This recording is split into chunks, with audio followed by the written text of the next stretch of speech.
மஹிந்த ராஜபக்ச ஆட்சி காலத்தில் ரோஹிங்கா முஸ்லிம்கள் இலங்கை வந்தபோது அப்போதைய அரசாங்கம் ஐக்கிய நாடுகள் சபையுடன் இணைந்து மனிதாயமான ரீதியில் செயற்பட்டது.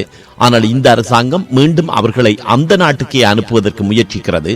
அவ்வாறு செய்தால் சர்வதேசத்தின் மத்தியில் இலங்கைக்கு அவப்பெயர் ஏற்படும் என்று ஐக்கிய மக்கள் சக்தியின் பாராளுமன்ற உறுப்பினர் முஜிபுர் ரஹ்மான் தெரிவித்திருக்கிறார்.